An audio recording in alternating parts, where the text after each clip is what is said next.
Let's dim down the light on George. Merci.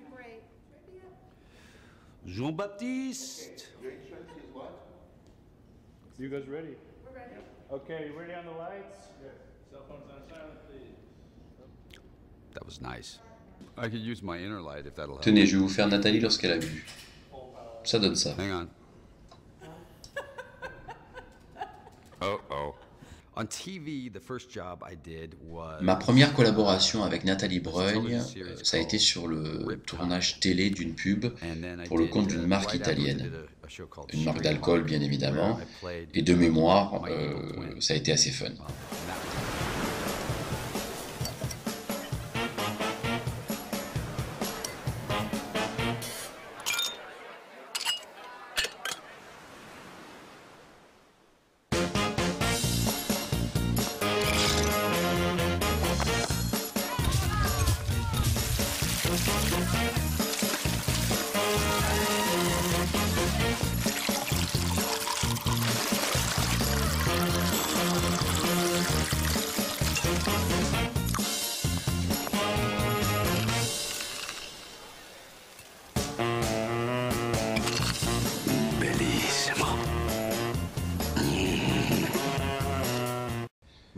Alors, de suite après la pub Martini, je reçois un coup de fil de mon père qui me dit « Écoute, Georges, arrête de faire de la publicité pour de l'alcool, c'est pas bon pour ton image. » Et c'est pour cette raison que j'ai enchaîné après avec la série de spots pour Nespresso.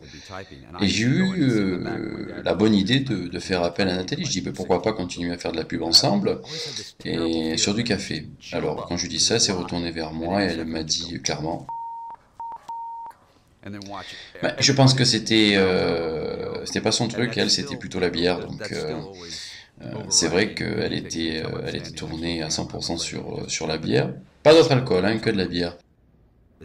Donc elle a créé sa marque, elle a déposé sa marque de bière qui s'appelle toujours la Bruins Beer, et elle a voulu développer sa marque sur le marché mondial. Je pense que néanmoins elle a plus consommé que vendu de bière. Donc elle a voulu effectivement battre les grandes marques qui étaient présentes sur le marché, mais je pense qu'elle en faisait une mauvaise propagande. Et le cinéma s'est désintéressé d'elle. Donc elle avait pourtant bien commencé sa carrière, elle avait tourné quelques films, elle était surtout sur les planches, donc c'est vrai qu'au théâtre ça se voit moins qu'au cinéma, donc elle peut être chargée pendant une représentation, c'est pas grave, mais au cinéma c'est un peu plus compliqué lorsqu'on doit arrêter, refaire des séquences, quand on n'a pas la tête sur les épaules, c'est dur. Mais bon, je savais qu'elle avait profondément envie de refaire du cinéma, donc je suis allé la voir, j'ai fait écoute, il faut que tu refasses des films. Et Seven était en pleine préparation avec mon pote Brad Pitt, alors je lui ai dit écoute, t'as qu'à bosser dans ce film-là. Et je pense que ça n'a pas été une super idée, puisque pendant tout le tournage, Brad, le connaissant, il buvait énormément, donc ils n'ont pas arrêté de boire tous les deux. Un vrai carnage. Non, ça n'a pas été une bonne idée. Mais bon, comme je suis un garçon têtu, je l'ai rappelé et pour lui donner une dernière chance sur le film In the Air.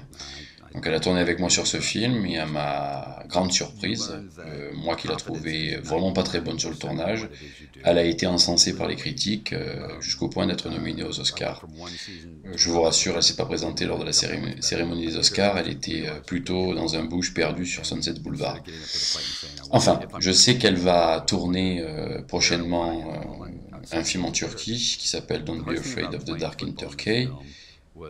Et je suis quand même assez sceptique sur les réelles motivations qui l'ont poussé à accepter ce projet.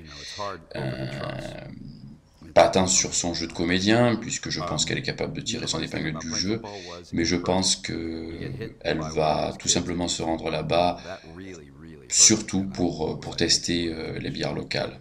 Donc j'ai un peu d'appréhension et je souhaite bon courage surtout au réalisateur qui va devoir l'aménager pendant le film et amener les fûts de bière. Donc je lui souhaite bon courage et je lui dédie ces quelques images en guise de souvenir.